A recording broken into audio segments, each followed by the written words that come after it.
Sigmund Freud qui explique un peu ça. Mais lui, il a divisé en trois parties.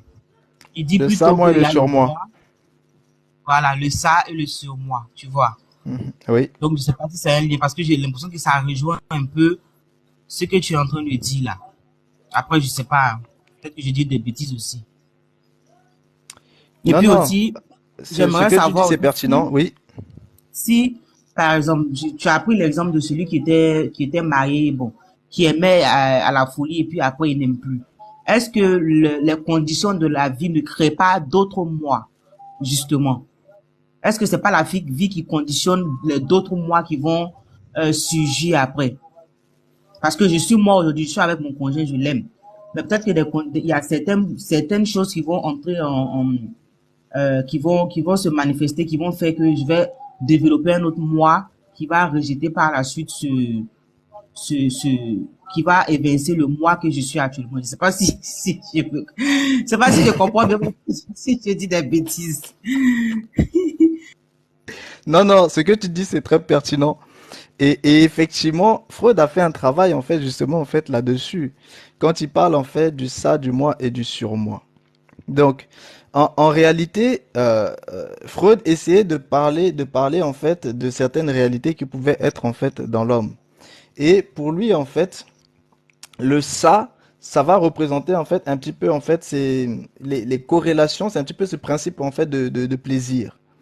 Le moi, c'est plutôt le principe de la réalité et le surmoi va plutôt être en fait cet aspect en fait qui protège, cet aspect qui interdit, cet aspect qui punit. Et tu as en fait le moi qui est au milieu et ce moi-là, il a des interactions avec le ça en dessous, mais il a aussi des interactions en fait avec le surmoi en fait au-dessus. Donc il y a le ça qui est en dessous, c'est-à-dire tout ce qui concerne les plaisirs, c'est-à-dire des êtres en fait charnels qui tournent autour du plaisir, autour du matériel, etc. Ils sont en fait dans le ça. Bon, le moi c'est la réalité de l'être. Et ceux qui justement en fait se retrouvent en fait au-dessus, ils sont dans la notion en fait de surmoi. Donc c'est une notion un petit peu en fait un peu plus élevée. Mais maintenant, pour pouvoir comprendre un petit peu en fait ces aspects, c'est que quand on parle en fait du ça par exemple, on peut dire que le ça c'est ce qui représente en fait un réservoir en fait de pulsions. Tout ce qui concerne en fait les pulsions que vous pouvez avoir. Et par exemple, un exemple de ça, c'est les pulsions sexuelles. Quelqu'un qui ne maîtrise pas ses pulsions sexuelles, il voit une femme ou un homme dans la rue qui lui plaît et il saute sur la personne. Ça, c'est quelqu'un qui est totalement en fait possédé par son ça, c'est-à-dire par ses pulsions, par ses pulsions. Mais là, j'ai pris l'exemple de l'aspect sexuel, mais ça peut être pulsion d'autre chose. C'est-à-dire, vous comprenez bien que quand on parle ici en fait du ça, c'est vraiment ce lieu-là en fait où les pulsions, où la libido, l'énergie vitale qui englobe en fait nos désirs, nos envies, nos pulsions de vie et de manière en fait générale, ça va un petit peu désigner en fait toute l'activité sexuelle et imaginaire. Là, ici, vous êtes dans le ça. En gros, toutes les personnes bah, qui sont totalement voilà, esclaves de ça, ce sont des êtres qui sont totalement dans le ça. C'est ce que Freud essayait un petit peu d'expliquer quand il parlait justement de cet aspect-là, en fait, du ça. Mais ici, vous voyez bien que ça s'explique. Et quelqu'un qui... Et il y a aussi une chose qu'il faut comprendre, c'est que quand on parle par exemple des pulsions, ce que vous devez savoir, c'est que les gens ont toujours tendance en fait à penser que leurs pulsions viennent d'eux. Mais non. Parce que en spiritualité, une personne peut très bien en fait vous envoyer des ondes sexuelles, des ondes de pulsion sexuelle, afin que vous puissiez en fait avoir envie de la personne. Et ça peut même se faire dans le toucher. Certaines personnes en fait ont des ondes en fait de pulsion qu'ils peuvent en fait qu'ils ont déjà en eux et quand ils vous touchent, ils vous transmettent ça et du coup vous allez être attiré par la personne. Donc en réalité, la personne a pris possession de votre ça et a dominé votre ça et votre ça vous a dominé et automatiquement en fait vous êtes pris. Et il y a beaucoup d'hommes en fait qui ont ça. Dans le langage vulgaire en fait africain, on dit ceux qui ont des médicaments en fait d'amour, des médicaments des femmes. Parce que ils ont des choses en fait sur eux où quand ils touchent la femme, ça envoie en fait directement les pulsions dans le sade de la femme. Et automatiquement en fait, elle se retrouve attirée par lui. Mais en réalité en fait, c'est parce qu'elle a cédé à ses pulsions. C'est-à-dire elle a cédé en fait au ça. Parce qu'elle a été faible en fait à ce niveau-là. Donc, vous voyez, ça c'est un exemple simple, un terre à terre que je vous donne. Et c'est aussi cet exemple, pour Oui, ceux qui ont mais regardé par exemple le film Matrix, ils vous ont bien expliqué cet exemple-là, c'est que à l'intérieur de Matrix, pendant un moment, quand Neo se retrouve en fait chez le Mérovingien envoie un plat à une femme, et ce plat-là, c'était un plat chimique. Et ce plat, en fait, à l'intérieur de ce plat, ce qui avait été mis, c'est justement pour pouvoir contrôler ses pulsions du sang. Et donc, dès qu'elle a mangé le plat, c'est entré en elle, ça produit des interactions en fait chimiques. Et automatiquement, en fait, les pulsions se sont levées en elle et elle avait envie, en fait, d'actes intimes. Donc, elle s'est levée et lui aussi, bien sûr, il part parce qu'il savait très bien que, arrivé là-bas, il allait la contrôler parce que c'est lui qui a envoyé le plat.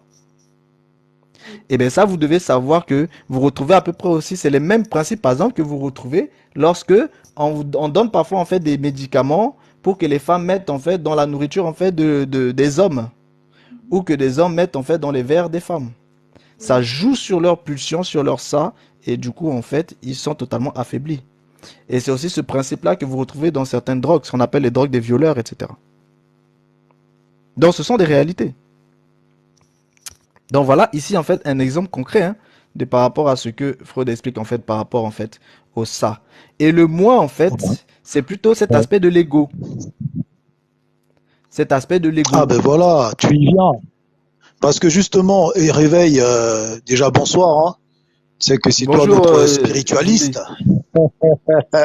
Tu vas bien? ça va et Bravo, hein, toi? bravo, j'apprécie beaucoup ton spiritualisme, effectivement, parce que c'est la question que j'allais te poser. Est-ce que finalement, le moi auquel tu faisais allusion là ne s'assimile-t-il pas finalement à l'ego? Si, tout à fait, c'est ça. Ah d'accord. Ben voilà, c'est ça, c'est clair. Tout à fait, c'est ça. Donc le moi là, et Freud l'explique bien, hein, c'est justement en fait l'ego, c'est-à-dire c'est une partie du ça qui a subi en fait justement en fait une totale en fait différenciation et qui va, mais cette différenciation-là, cette différence qu'il va prendre en fait avec le ça, c'est parce que il va rencontrer en fait ce qu'on appelle les réalités extérieures. Et c'est justement là où vous allez retrouver des multitudes de moi. Parce que Freud, son travail qu'il avait fait, c'était il y a longtemps. D'autres ont fait des travaux après lui. Et notamment le travail en fait de Samuel Onweor. Et du coup, à cause de ces réalités extérieures, eh ben, il y a justement en fait les transformations en fait du moi. Et ce qui va se poser par rapport aux travaux que Freud avait fait, c'est que, eh ben, ces moi-là vont aussi se multiplier. Mais par contre, Freud, il n'avait pas trop anticipé cet aspect-là, en fait, de la multiplication du moi. Donc ici, on comprend du coup, en fait, que c'est l'instance, en fait, psychique à laquelle se rattache, en fait, la conscience. Et c'est lui qui communique avec le monde extérieur. Et son rôle à lui, en fait, Parfait. c'est de préserver l'équilibre, justement, en fait, psychique au sujet de tout ce qui va correspondre, en fait, aux différentes contraintes de la réalité extérieure. Donc, dès que vous comprenez, en fait, cet aspect-là, eh bien, vous vous rendez bien compte que le moi est à la fois, écoutez bien, le moi est à la fois conscient et il est aussi inconscient. Et là, vous commencez en fait à capter. Le moi est à la fois conscient et aussi inconscient. Donc, vous comprenez maintenant comment Freud en fait justement définissait en fait ces aspects-là du moi. Et c'est pour ça que le moi va au final en fait se multiplier pour qu'on en arrive dans les aspects de ce qu'a pu en fait exprimer justement Samael Onweor. Maintenant, quand vous êtes sur l'aspect en fait du coup du surmoi, quand vous êtes sur l'aspect du surmoi, ici, c'est vraiment en fait l'aspect du super ego, c'est-à-dire c'est l'ego au-dessus. Et cet ego justement au-dessus, c'est là où maintenant on se retrouve en fait dans cette entité-là qui est totalement en fait à part entière et qui lui est à l'intérieur du moi. Bon, lui qui est là à l'intérieur du moi, il est justement en fait l'héritier des interdits et des normes parentaux. Ça, c'est le surmoi. Écoutez bien, c'est lui qui hérite des interdits et des normes que les parents ont pu vous mettre. D'où l'importance de cet aspect-là de la personnalité qui va se former pendant les 7 premières années. Parce que tout dépendra des interdits que vos parents vous mettront. Un enfant qui n'a pas reçu d'interdit enfant, eh bien vous savez déjà quel type d'adulte ce sera. Pourquoi? Parce qu'en fait, il n'a pas eu d'interdits qui ont été mis à l'intérieur de son surmoi. Et comme il n'a pas eu d'interdit, eh bien il n'a pas de limite. Et s'il n'a pas reçu des normes pour qu'il puisse en fait être cadré par ces normes-là, et bien du coup, c'est un enfant qui sera aussi chaotique. Parce que c'est un enfant qui ne marchera pas selon certaines règles. Il vivra en fait selon ce que lui il est. Il se dira qu'il est en fait un homme libre, qui peut faire ce qu'il veut, que c'est un freelance. Donc, il faut bien comprendre en fait cet aspect-là. Et cet aspect de surmoi-là aussi, c'est le descendant en fait c'est-à-dire c'est ce qui descend justement en fait des parents. C'est-à-dire le surmoi, vous devez comprendre que le surmoi c'est la loi intérieure qui va dicter justement en fait ce qui est bien et ce qui est mal. Mais justement, c'est aussi ce qui va pouvoir en fait porter des jugements en fait pour vous. Donc, il va juger, il va censurer et il va punir. Punir qui? Punir le moi. Faut bien comprendre en fait cet aspect-là. Donc, le surmoi est celui qui va venir, voilà, diriger, juger et punir en fait le moi. Parce que le moi va vivre selon... Donc, du coup, vous comprenez bien que si votre moi est tourné vers le surmoi, eh bien, il aura des limites, il aura des interdits, il aura des règles. Mais s'il est tourné vers le ça, il vivra selon ses pulsions et il fera ce qu'il veut. Donc, en réalité, toute société qui vit dans le ça est par nature une société vouée à la perdition. Pourquoi? Parce que, en réalité, les gens vivront selon leurs pulsions. Et s'il y en a un qui a une pulsion d'aller tirer sur tout le monde, il va aller le faire. Et c'est d'ailleurs ce que vous voyez aux États-Unis. Les États-Unis, c'est l'exemple typique d'une société basée où le moi est totalement soumis au ça. C'est ça les États-Unis. Oui, bonsoir. Je Oui. pose une question vite fait. Bonsoir à tous. Oui, bien sûr. Mais du coup, du coup, le surmoi dont tu parles là, c'est pas la conscience, parce que en fait, il est un peu accusateur comme la conscience. Oui, en fait, le surmoi dont il est question ici, c'est pas moi qui parle de ça, c'est Freud. Dont il Ouais. est question ici, c'est plutôt en fait une loi intérieure. C'est-à-dire, c'est plutôt la loi qui régit la conscience. Pour qu'on puisse Ok. comprendre un petit peu de manière simple. Le surmoi, c'est la Voilà. loi qui va régir votre conscience. Et votre conscience, c'est plus en fait au niveau justement en fait de ce moi-là. Parce que le moi, vous avez à la fois le conscient et l'inconscient. Maintenant, pour que le conscient et l'inconscient puissent bien fonctionner, il faut justement que il soit, comment dirais-je, il faut qu'il soit alimenté, il faut qu'il soit régi et diligenté par une loi intérieure. Et bien, l'aspect de cette loi intérieure-là, c'est ce que Freud a défini comme étant le surmoi. Le surmoi, c'est le juge suprême de votre être à l'intérieur. Si tu permets, Réveil, par rapport à la question qu'a posée le monsieur, Oui, c'est-à-dire que Réveil, il a le mérite de la précision. je suis vraiment épaté parce que effectivement j'ai lu un peu Freud et vraiment ce que tu dis c'est exactement ça. Tu as vraiment ce détail de la précision là et ça fait qu'à un moment donné ça devient trop philosophique pour certains. En réalité, s'il fallait justement voir résumer ce que disait justement Réveil, c'est que le triptyque du ça, du moi et du surmoi peut tout simplement renvoyer à des réalités, comme il a si bien précisé, c'est-à-dire que le ça, si vous voulez, est relatif à toutes les pulsions émanées de l'organisation somatique. Soma, somatique, ça vient de soma, soma ça veut dire le corps. Donc si vous voyez quand il parlait des pulsions, mais pas seulement des pulsions, Préveil a précisé que ça peut être aussi des désirs, etc. En réalité, ça s'assimile beaucoup plus au corps. Et le moi, comme il a si bien précisé, ça s'assimile à la conscience, mais aussi en arrière-plan à l'inconscient. Et l'ensemble des interdits qui peut être non seulement, comme Réveil disait, la voie intérieure, c'est une voie intérieure qui peut être objectivable. Ça veut dire quoi? C'est-à-dire s'extérioriser dans un rapport d'intersubjectivité relatif, par exemple, aux parents. Ce sont les parents qui vont interdire, ou la société en même temps.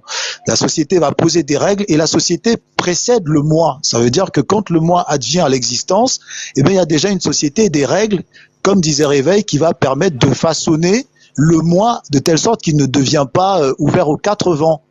Donc s'il fallait résumer tout simplement, on aurait dit le ça, le corps, le moi, la conscience, et le surmoi, la société. Voilà. Exactement. Merci, merci. C'est vraiment très bien résumé, très pertinent. Réveil. Oui, Je sais pas si tu as entendu parler de Watch Money. Watch Money. Non, Oui. non, parle-moi-en. En fait, c'est un Américain qui est plutôt de cosmogonie biblique, mais lui définit les choses en fait comme étant il y a en fait le véritable moi qui est la véritable personnalité qui serait courtisée par le moi extérieur qui serait justement le corps. Et selon que tu cèdes au moi extérieur, bon, le corps est aussi au siège des émotions, tout ce qui est émotif. Selon que tu céderais à ce penchant-là de toi, tu vivrais une vie plutôt superficielle. Et le moi intérieur, qui plutôt t'emmène justement à avoir une vie tournée vers tout ce qui est spirituel, tout ce qui est divin. Donc, il ferait plutôt recours à l'âme. Et il dirait que c'est une courbe perpétuelle entre de l'âme et de l'esprit sur le véritable moi, en fait. Et selon la direction que prend cette courbe, notre vie va être plutôt matérialiste ou plutôt spirituelle. En gros, c'est ça sa vision.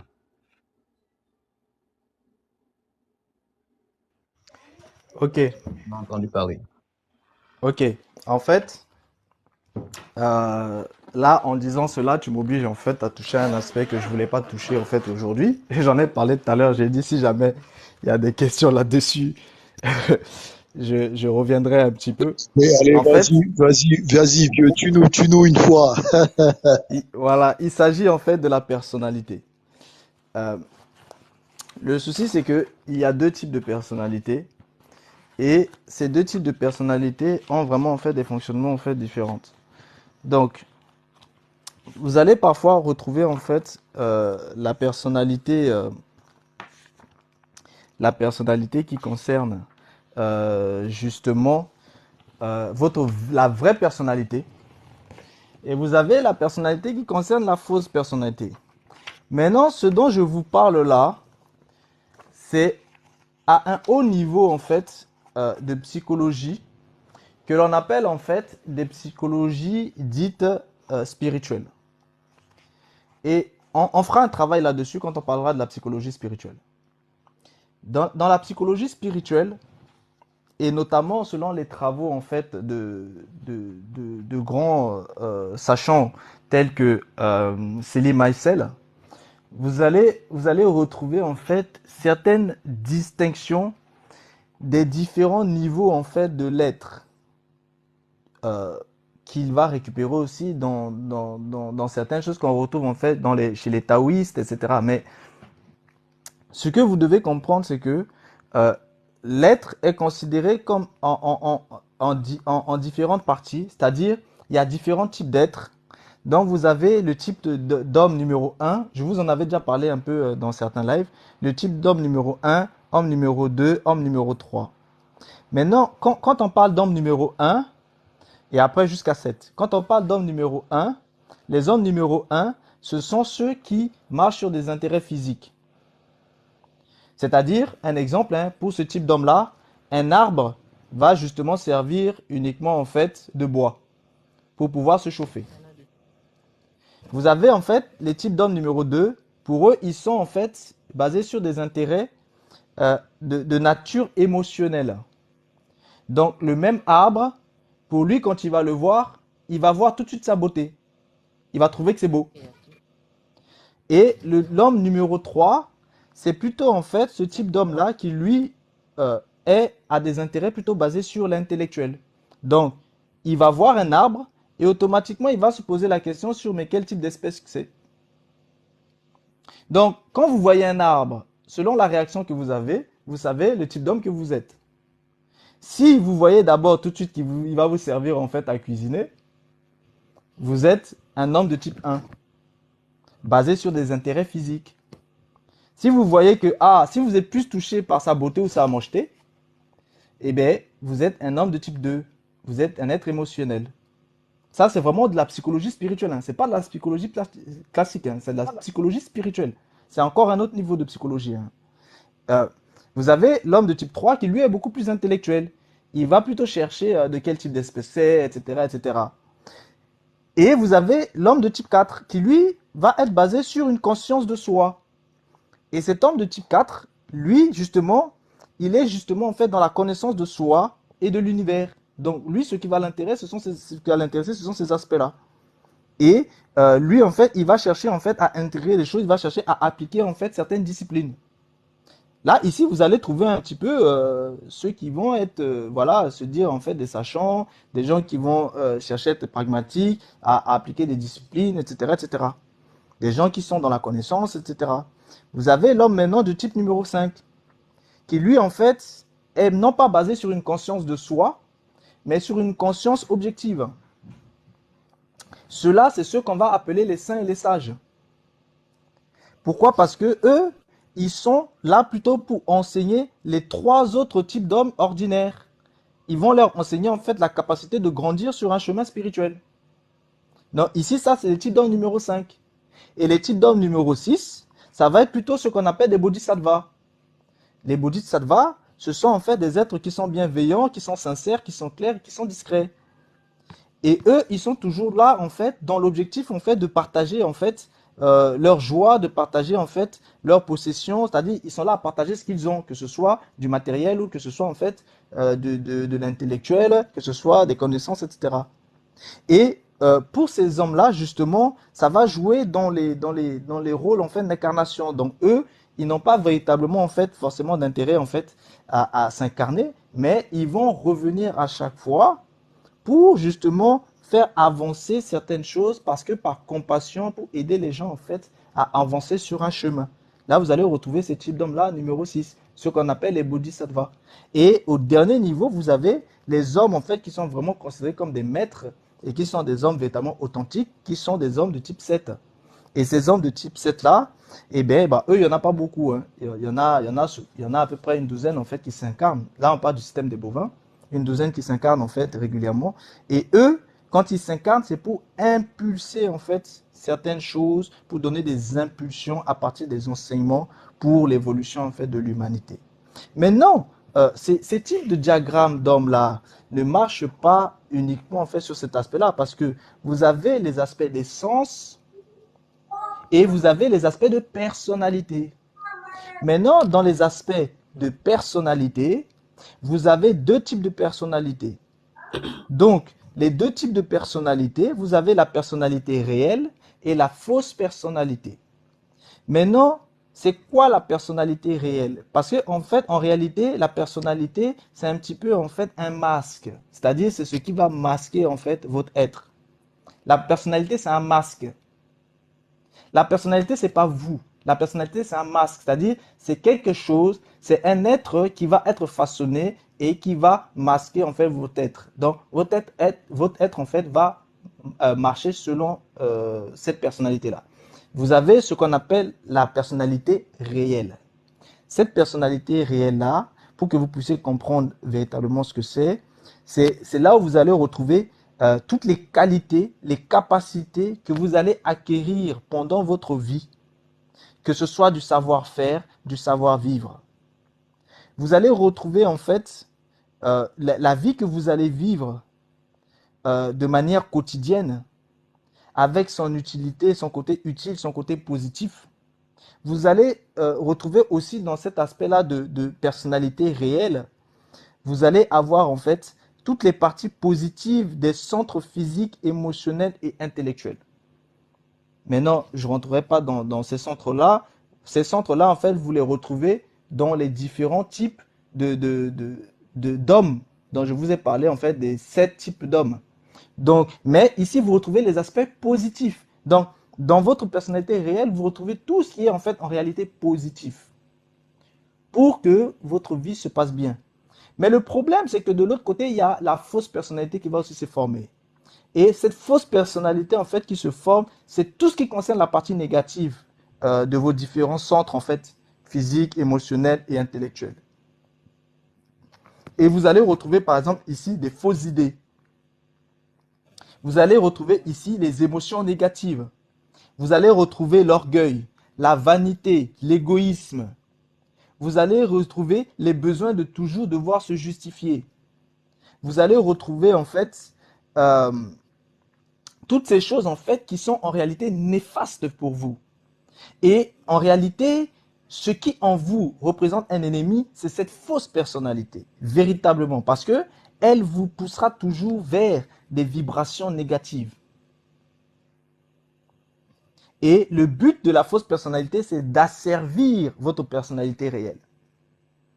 Et de totalement, en fait, étouffer, en fait, tout ce qui est bien en vous. Ça veut dire quoi? Ça veut dire que, constamment, en fait, dans votre vie, vous avez une lutte principale qui se passe entre votre personnalité réelle et votre fausse personnalité. Et justement, votre moi, eh bien, basculera.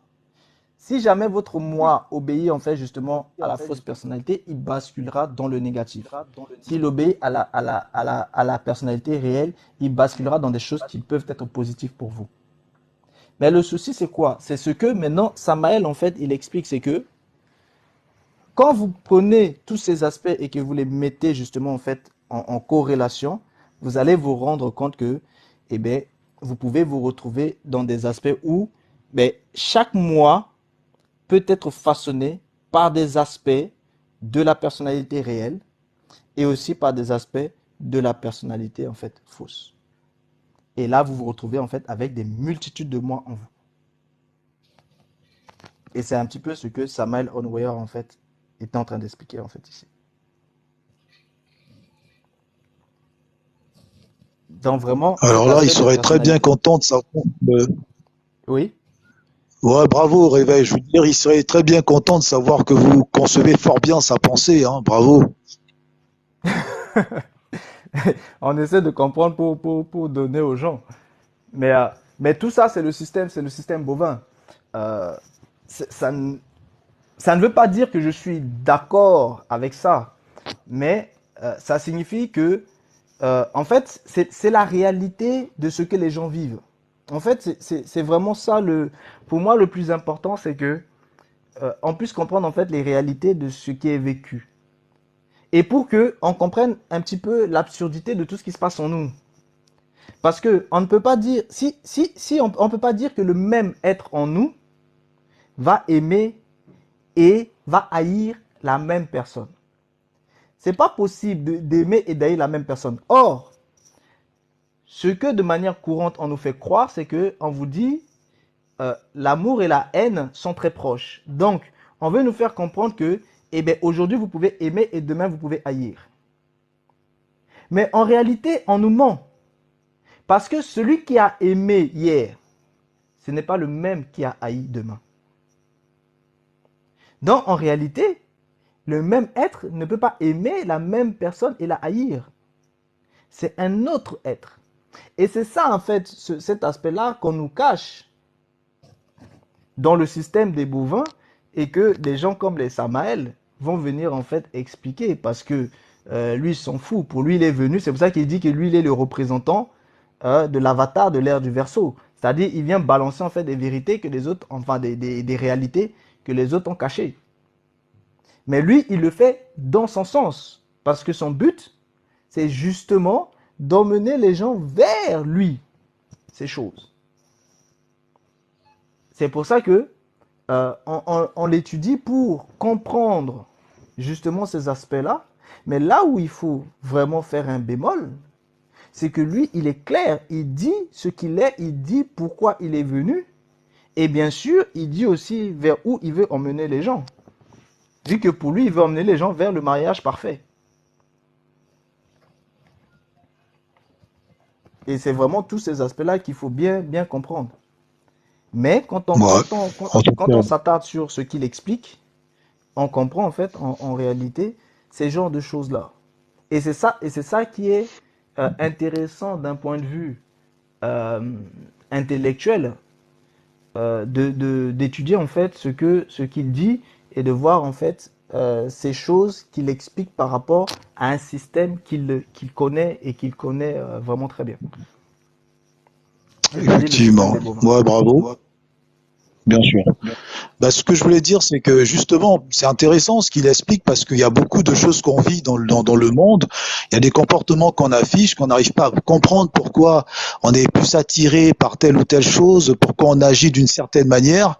Et là, il nous explique tout ça, quoi. C'est-à-dire, à travers cette pensée-là, on arrive à rendre raison un certain nombre de choses qui nous étaient jusque-là inexpliquées, quoi. C'est vraiment une façon de comprendre l'existence. Oui, c'est ça. C'est ça en fait. Et du coup, ça permet justement en fait d'approfondir et d'asseoir certaines notions, notamment en fait ces aspects-là du moi.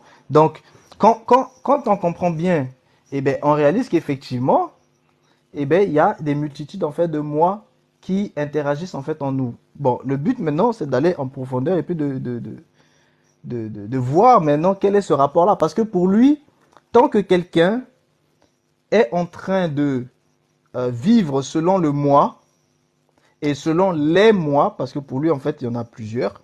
Et il n'est pas le seul, hein. Beaucoup d'autres sages, en fait, justement, disent aussi les mêmes choses sur ces aspects-là de moi. Euh, Ouais, sur les égaux. voilà, sur les égos, justement.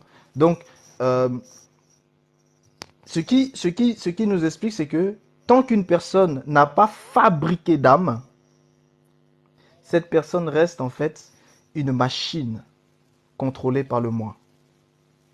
Et c'est ça l'aspect qui est fondamental en fait dans ce qu'il dit. Et on va comprendre. Et si vous comprenez ce qu'il dit là, vous allez comprendre le pourquoi des initiations. Parce Oui. que, Réveil, j'ai une question.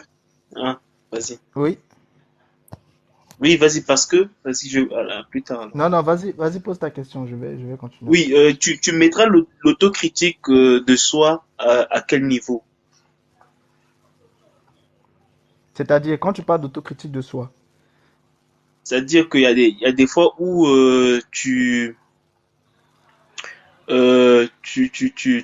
pendant ton moment de calme, tu réfléchis et tu essaies de voir les bonnes choses et les mauvaises choses que tu as dû faire durant un certain cycle de ta vie ou bien durant les derniers mois, durant toute l'année, ça peut être durant toute l'année. Et après, à partir de là, tu améliores ta personne.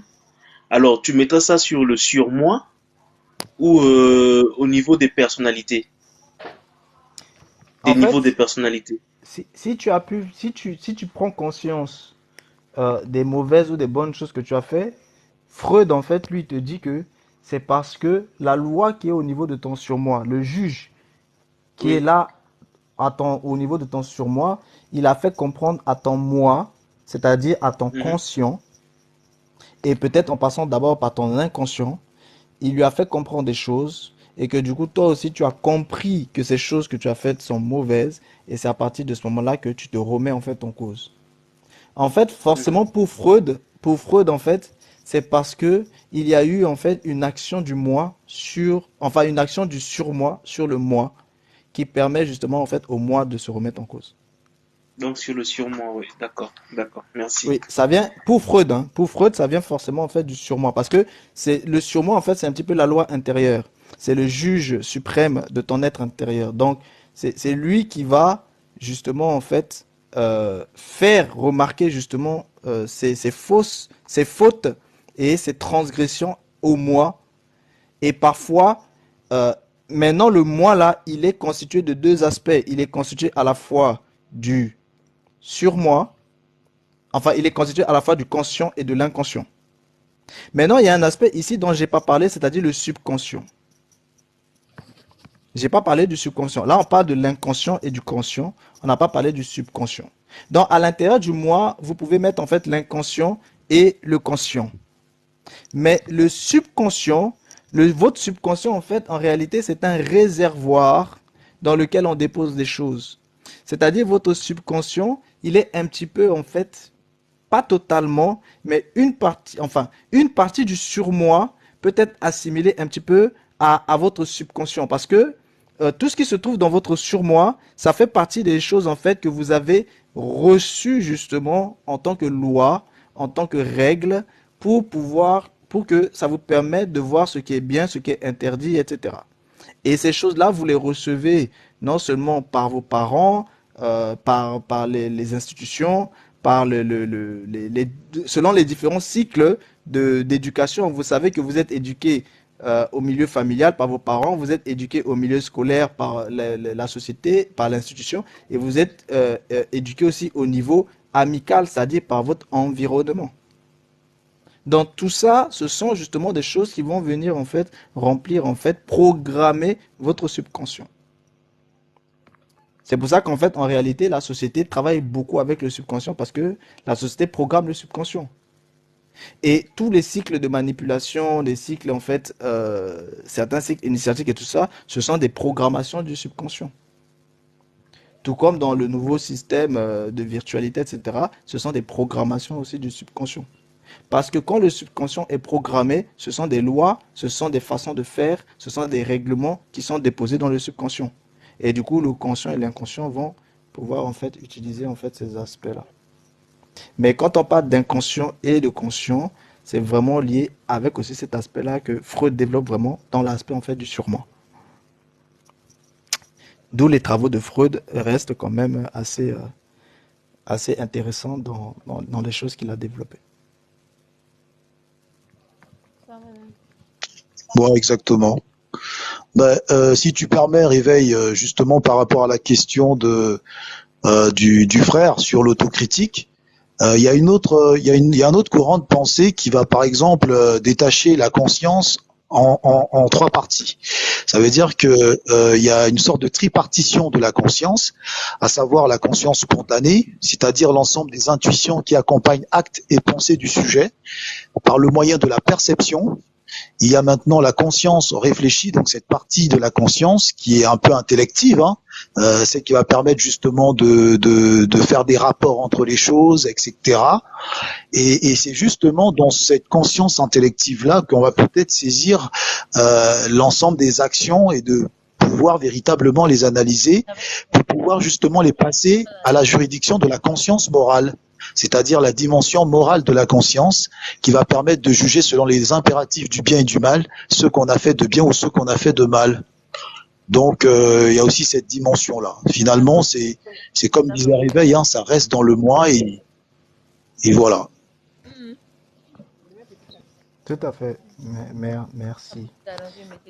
Est-ce qu'il y avait d'autres qui voulaient ajouter quelque chose par rapport à ça? Il y Ou a on une peut question dans les avancer? commentaires là. Tu vois la question au niveau des commentaires? C'est lequel des situations dont on parle, le Joseph Murphy, c'est ça? C'est cette question? Oui, oui, c'est cette question-là. Ah, je connais pas Joseph Murphy, mais la personne peut monter nous parler de Joseph Murphy si elle veut. Sinon, j'avais une petite question en passant. Tout à l'heure, tu parlais qu'on peut recevoir des pulsions d'une personne. Est-ce qu'on peut la recevoir d'un égrégore, les pulsions? Tout à fait. Ok, Énormément même.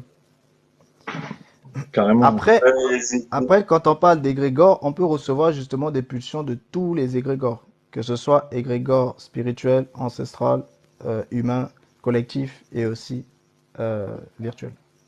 D'accord. Mais les égrégores qui sont dans Exactement. l'astral. Oui, bien sûr. Ouais, d'accord. Ouais, ouais.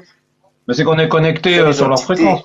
Pour qu'ils puissent Oui, nous envoyer des pulsions, c'est on a quelque chose de en nous. On est connecté. oui, oui. Ouais, De d'accord. toute façon, toute personne qui va dans l'astral est connectée en fait aux égrégores dans l'astral. Qu'ils le veuillent ou non en fait. Quand ils vont là-bas, ils se connectent. On avait justement fait les lives dessus par rapport en fait au plan astral et tout ce qui s'y passe. Ok, je les réécouterai. Merci. De rien. Donc, on va pouvoir en fait avancer justement en fait sur cet aspect-là. Et on va toucher en fait à un point vraiment capital que j'avais dit tout à l'heure. En fait, je reviendrai dessus. C'est seulement en fabriquant en fait une âme que nous établissons un principe permanent de conscience à l'intérieur de nous-mêmes. Celui qui possède une âme vit conscient après la mort. L'âme peut être créée grâce à l'accumulation des énergies les plus subtiles produites par l'organisme et leur cristallisation par de suprêmes efforts afin de nous rendre autoconscients d'une façon totale et définitive. Malheureusement, l'animal intellectuel appelé homme gaspille bêtement ses énergies en appétit, en crainte, en colère, en haine, en envie, en passion, en jalousie, etc. Ce qu'il est en train de nous expliquer ici, c'est quoi? C'est que il est en train de parler de l'initiation, de la véritable initiation. Il dit, je vais vous le faire en fait simple, il dit qu'en fait, en réalité, toute personne qui n'est pas initiée est tout simplement en fait un animal intellectuel, c'est-à-dire une machine contrôlée par les légions du moi. Ici, là, on Et parle de que, quelle initiation? pardon, Ici, là, on parle de quelle initiation? je t'entends pas très bien, tu parles très doucement. Ici, là, on parle de quelle initiation? De toutes les initiations. Ok. Il demandait, on parle de quelle initiation en fait? Ah, oui, de toutes les initiations transmutationnelles. Parce que, comme j'ai déjà expliqué dans les anciens lives, c'est que l'initiation, c'est quoi? L'initiation, c'est tout simplement, en fait, la transmission de conscience, de connaissance est une initiation. L'école est initiatique. Mais ces initiations-là ne sont pas transmutationnelles. C'est-à-dire, euh, ce sont des initiations qui vont en fait vous donner certaines connaissances et ces connaissances vont vous nourrir et vont vous faire grandir ou vous faire rapetisser. Quand on parle de grandir et rapetisser, on parle en fait en termes de connaissances, en termes de savoir. Mais quand on parle d'initiation transmutationnelle, ce sont des initiations qui, elles, vont venir transformer votre être intérieur, c'est-à-dire votre moi, votre conscience. Il faut vraiment comprendre la différence. C'est pour ça que quand on parle d'initiation là, et qu'on parle de fabrication d'âme, parce que la fabrication d'âme, c'est la véritable, c'est ce qu'on appelle véritablement le premier niveau de l'initiation transmutationnelle. Parce que pour qu'une âme nouvelle soit fabriquée, il faut d'abord un cycle. Et la fabrication d'âme ne peut se faire que dans les dimensions moléculaires. C'est-à-dire dans la 4e dimension. Et c'est ça l'initiation. C'est automatiquement dans cette dimension-là. Donc, en gros, une nouvelle âme va être fabriquée dans la personne. C'est de ça dont il est question ici. Ça veut dire que quand on parle d'initiation, mais véritablement d'initiation transmutationnelle, ça nécessite d'abord au préalable une mort et une renaissance. S'il n'y a pas eu de mort et de renaissance, ce n'est pas une initiation. C'est-à-dire, ce n'est pas une initiation transmutationnelle. Mais ça fait partie de la grande famille des initiations, dans lesquelles vous rentrez même l'école. C'est-à-dire, si vous allez quelque part et que vous croyez en fait à quelque chose, peu importe la chose, hein, que ce soit de la magie, que ce soit en fait de la religion, que ce soit peu importe en fait la chose, vous êtes dans une initiation, mais une initiation en termes de connaissances. Parce que c'est ça déjà la base. L'initiation, c'est la transmission de connaissances. Donc vous recevez des connaissances et justement vous allez soit les pratiquer, soit y croire, etc. Parce qu'en réalité, on ne pratique pas ce en quoi on ne croit pas. Donc avant de pratiquer, on croit d'abord à la chose. Et ensuite, on la met en pratique. Et on va la tester pour voir si ça fonctionne ou pas. Ça, ce sont des initiations classiques. Mais ce ne sont pas des initiations transmutationnelles. Quand on parle d'initiation transmutationnelle, ça nécessite une mort et une renaissance. Tant qu'il n'y a pas de mort et de renaissance, il n'y a pas d'initiation transmutationnelle. Donc, quand lui, il parle ici de fabrication d'âme, pour qu'une âme soit fabriquée, il faut d'abord qu'il y ait une mort de quelque chose. Et c'est de ça dont il est question en fait ici. C'est pour ça en fait que lorsque l'être fabrique une âme, pour lui ce n'est plus un animal intellectuel. Ce n'est plus un animal intellectuel. C'est pour ça qu'il dit, c'est seulement en fabriquant une âme que nous établissons un principe permanent de conscience. Un principe permanent de conscience. Merci James. Merci pour ton partage. Et ça, c'est vraiment très très très important hein, de garder ça en fait en vous. Un principe permanent de conscience. Parce qu'avant, il n'y avait pas de principe permanent de conscience, vu que vous vous rappelez que votre moi était basculé en fait à gauche, à droite. Donc, il n'y avait pas de principe permanent de conscience. Donc, lorsque l'âme est fabriquée, c'est ça. Et ce qu'il explique, c'est que dans le cadre général, cette âme se fabrique à partir de 35 ans. C'est ce qu'on avait vu en fait plus haut, à partir de 35 ans.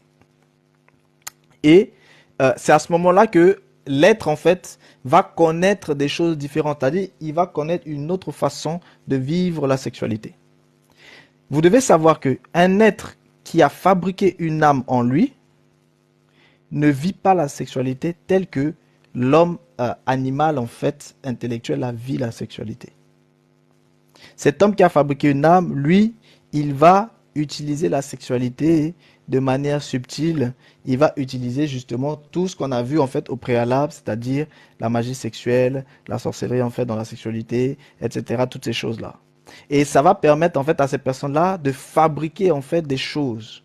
Par exemple, si la personne en fait a besoin d'argent pendant qu'elle est en acte intime, elle va justement faire utiliser l'énergie justement de la copulation pour pouvoir en fait lancer justement en fait ses sorts et pour pouvoir faire justement créer ce dont ils ont besoin. Et après, le processus naturel se met en place pour que l'argent en question leur parvienne. Mais pour pouvoir faire ça, il faut que ce soit des êtres qui ont fabriqué une âme. Ils auront plus de puissance à ce niveau-là.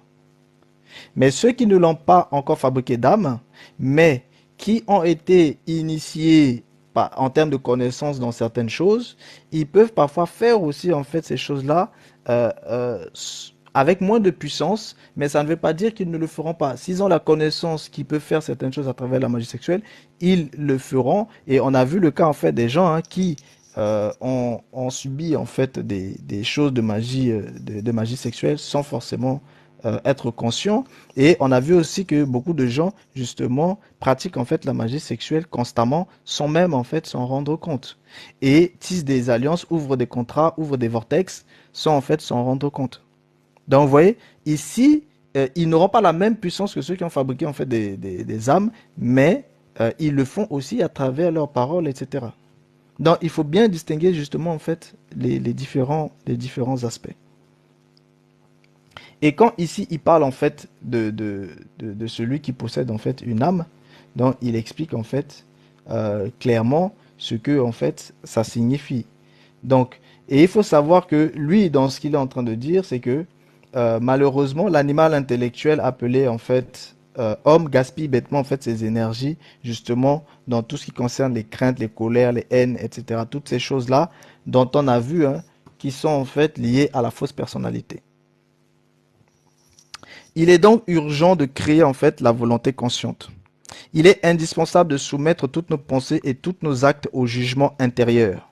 Or, jugement intérieur, on a vu que c'est ce que Freud en fait considère comme étant en fait le surmoi, le juge intérieur. C'est seulement de cette façon que nous pourrons créer ce que l'on appelle une âme. Nous avons besoin d'une autoconnaissance profonde pour créer une âme. Donc, pour lui, en fait, vous comprenez clairement que pour lui, toute personne qui n'a pas fabriqué d'âme n'a pas d'âme. Pour lui, c'est clair. Donc, vous voyez, pourquoi en fait, on voit aussi cet aspect-là de la mort à travers le livre des morts de Samaël, c'est que il y a un truc très important ici qu'il explique. C'est que pour lui, dans sa conception, et je vais même vous choquer, ce qu'il est en train de dire, c'est exactement ce qui se passe dans le système des bovins. En fait, ce qu'il est en train de vous dire, c'est que tant qu'une personne dans le système des bovins n'a pas fabriqué d'âme, eux, ils considèrent que cette personne n'a pas d'âme. C'est vraiment important de comprendre ça. Ils considèrent que cette personne n'a pas d'âme. Ils considèrent que cette personne est tout simplement en fait baladée par les multitudes de moi qu'il y a en lui. Et à l'intérieur du moi, comme Freud vous l'a expliqué, vous avez le conscient et l'inconscient. Donc en gros, pour lui, cette personne est totalement en train d'être baladée par son conscient et par son inconscient. Donc, il est en train de vous dire ici, et quand vous le mettez aussi à la lumière des travaux de Freud, eh bien, vous comprenez que pour eux, eh bien, l'âme, notamment pour Samaël ici, parce que Freud n'avait pas avancé dans ces sphères-là, au moment où Freud en fait a fait ses travaux, mais Samaël, lui, il est allé plus loin, et il vous dit que, en réalité, tant que la personne n'a pas fabriqué une âme, en fait, elle vivait seulement selon les multitudes du moi. Et ces multitudes du moi-là, eh bien, vous comprenez bien qu'il y a en fait la conscience et puis il y a en fait aussi l'inconscient en fait à l'intérieur. Donc, mais vu qu'il y en a beaucoup, donc cette personne en fait était baladée justement en fait par des consciences et des inconsciences, des consciences et des inconsciences à l'intérieur en fait de ces moi. Et tant qu'une personne vit selon cela, eh bien en fait, pour lui, cette personne ne peut pas être considérée comme étant véritablement un homme. C'est-à-dire comme étant véritablement une âme. Comme étant véritablement un être qui a une âme. Donc, vous voyez bien que ici, c'est une vision totalement en fait qui bouleverse ce que beaucoup de personnes pensent justement par rapport en fait à la notion d'âme. C'est pour ça que je vous ai toujours dit que vous devez distinguer certaines notions. La conscience, l'âme et aussi la notion de l'eau. Je ne vous parle même pas ici d'esprit. Et ce qu'il faut savoir, c'est que quand vous prenez le livre en fait de Samaël et que vous le mettez aussi à la lumière de ce qu'on a vu par rapport en fait au scientifique Henry, qu'on a vu en fait dans les lives précédents, qui expliquait que la conscience se manifeste bien au niveau de cette 5e dimension, mais l'âme est au niveau de la 6e dimension. En fait, lui, c'est cette âme ici qui a été fabriquée. Quand il parle d'âme de la 6e dimension, c'est cette âme ici qui a été fabriquée à partir de la 4e dimension, qui va subir des processus dans la 5e et qui va être finalisée dans la 6e dimension.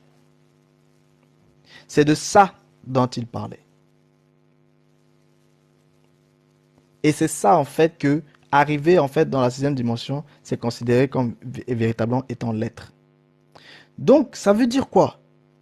Ça veut dire qu'il y a quelque chose de très important ici. Ce que eux ils sont en train de dire et ce que lui il est en train de dire, c'est que quand vous êtes né, c'est-à-dire au moment où vous avez été conçu, on ne parle même pas de votre naissance, on parle de votre conception. Au moment où vous avez été conçu, pour faire terre à terre, ce qu'il est en train de vous dire, c'est que à votre conception, ben, vous n'aviez pas d'âme. C'est ce qu'il est en train de dire, tout simplement. C'est pour ça que j'essaie de parler un peu terre à terre, pour que vous compreniez de quoi lui il parle. Et il n'est pas le seul. Hein. En réalité, tout le système des bovins vous dit la même chose. Et c'est pour ça que c'est au moment de la fabrication de l'âme. Or, qui dit fabrication d'âme, ça veut dire qu'il n'y en avait pas avant. C'est pour ça qu'il dit que l'homme qui était là avant, il dit que cet homme est faussement appelé en fait un homme normal. Parce que lui considère que ce n'est pas un homme normal. Donc, si ce n'est pas un homme normal, c'est que c'est un homme anormal. Donc lui, il considère que les hommes qui sont conçus non normaux. Ils deviendront normaux au moment où ils auront une âme. C'est-à-dire au moment où ils fabriqueront une âme. Là, ils deviendront normaux. Là, ils deviendront normaux. Mais tant qu'ils n'ont pas fabriqué d'âme, ils ne sont pas normaux. Ce ne sont que des animaux intellectuels. Et ça, c'est la pensée de tout le système des bovins. Or, ce n'est pas ce que le système des bovins vous fait croire. Vu que dans le système des bovins, on vous fait comprendre que vous avez une âme au moment où vous êtes conçu. Est-ce que vous comprenez un peu ce que je suis en train de dire?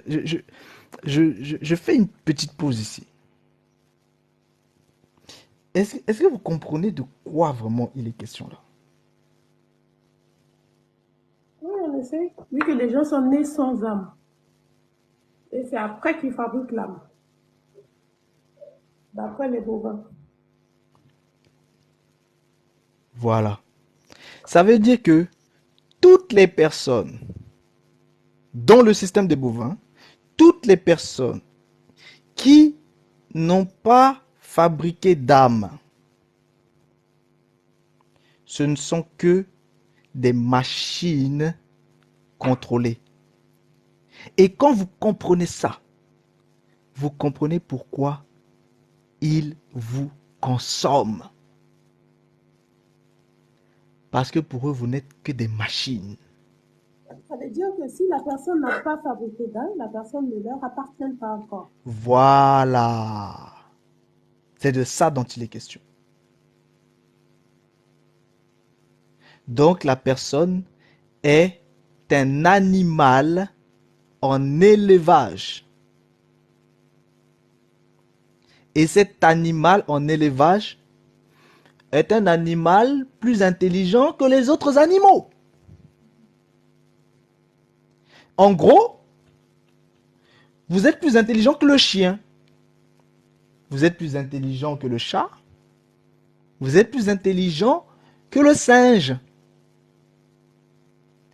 Mais vous êtes un chat, vous êtes un chien, vous êtes un singe. Un animal.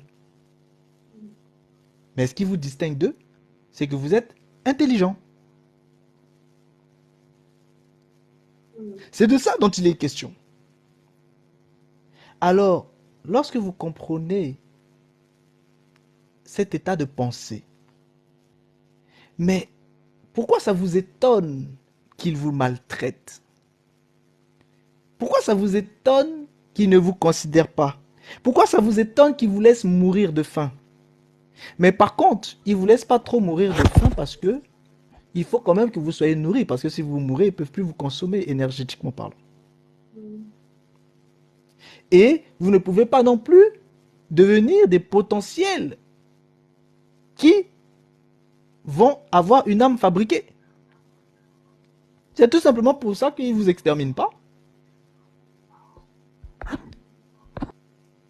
Donc vous êtes là soit pour de la nourriture, ou soit pour des candidats à la fabrication d'âmes.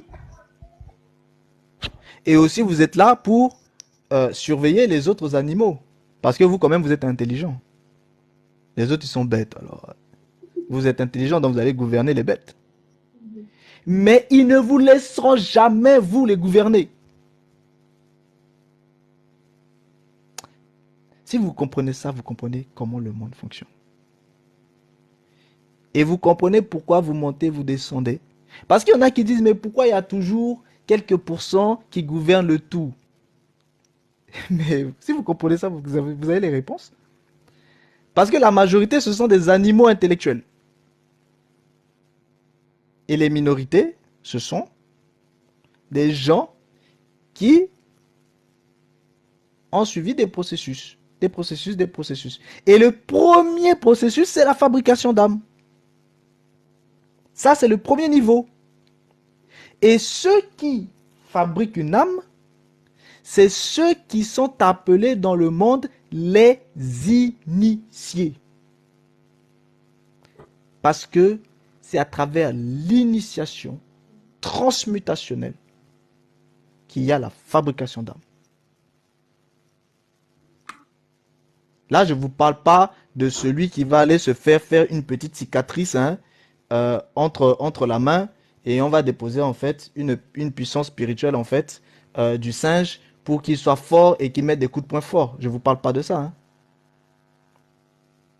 Je ne vous parle pas de celui qui va aller tracer quelque chose sur son front et qui va pouvoir mettre des coups de tête dans les murs.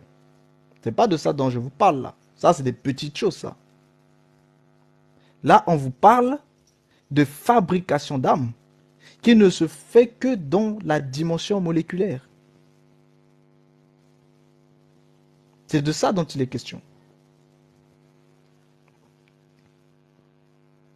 Donc ça n'a rien à voir. Et pour qu'il y ait cette fabrication d'âme là, il faut d'abord qu'il y ait la mort de quoi? De votre moi. C'est pour ça que pour que l'âme soit fabriquée, il faut que le moi meure. C'est ça ce que je vous avais expliqué quand je vous parlais en fait du cycle de la régénération du vivant. C'est quand le secret de la régénération du vivant a été manifesté, c'est là maintenant que toute cette chose-là a pu maintenant se développer véritablement dans le monde des vivants. Et lorsque ça se développe maintenant dans le monde des vivants, eh bien, vous avez en fait l'être, parce que à travers l'eau, à travers les rites de baptême, les rites d'eau, ils ont compris que le moi pouvait être tué justement, c'est-à-dire ce que dans la cosmogonie biblique vous allez connaître comme étant comme étant le vieil homme, la vieille nature, c'est-à-dire cette vieille nature animale, cette vieille nature adamique, cette vieille nature d'être animal. C'est cette vieille nature d'être animal que eux ils appellent l'animal intellectuel. C'est exactement la même chose. Et quand dans la régénération par la parole a été manifesté que cette parole-là pouvait tuer justement en fait la vieille nature, c'est-à-dire l'animal intellectuel, eh bien, ça leur a permis eux aussi de pouvoir tuer cette vieille nature qui est totalement en fait assaillie par les multitudes de moi. Donc, lorsqu'ils ont compris ce principe-là, ça leur a permis de le faire mourir. Et quand il meurt, là maintenant, il y a maintenant la fabrication de l'âme que eux, ils vont appeler maintenant âme. Mais lorsque ça s'est mis en place d'abord à travers la parole de régénération dont je vous avais parlé jadis, effectivement, l'être animal, c'est-à-dire le vieil homme, meurt bien à travers l'eau, mais celui qui meurt est gardé de côté pour une résurrection future, mais par contre, entre-temps, c'est plutôt un autre être qui vient et qui prend la place et dont la cosmogonie, dont le processus avec la parole de régénération, la véritable parole de régénération, l'être qui prend la place, c'est ça qu'on appelle Christ. Ça veut dire en fait, eux, ils font la même chose de l'autre côté. Mais bien sûr.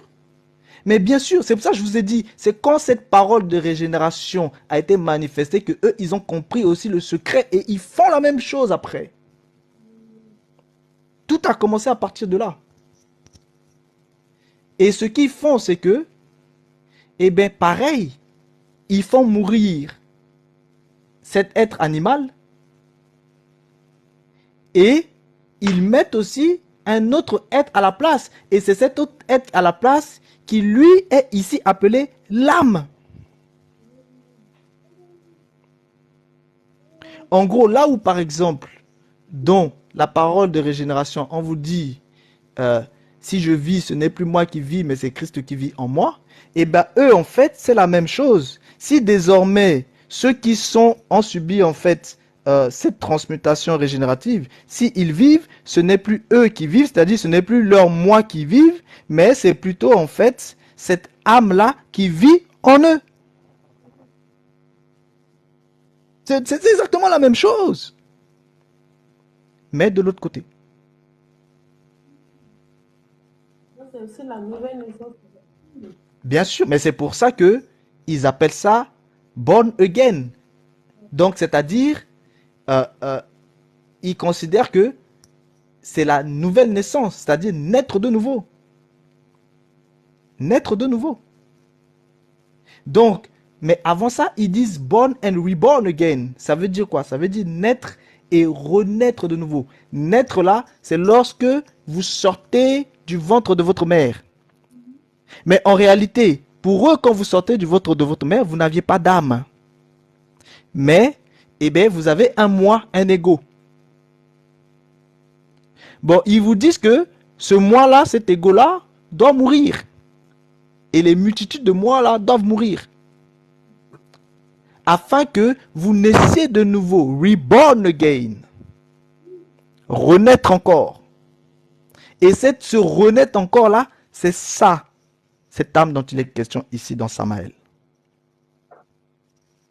Et c'est ça là qu'il y a dans toutes les initiations transmutationnelles du système des bovins.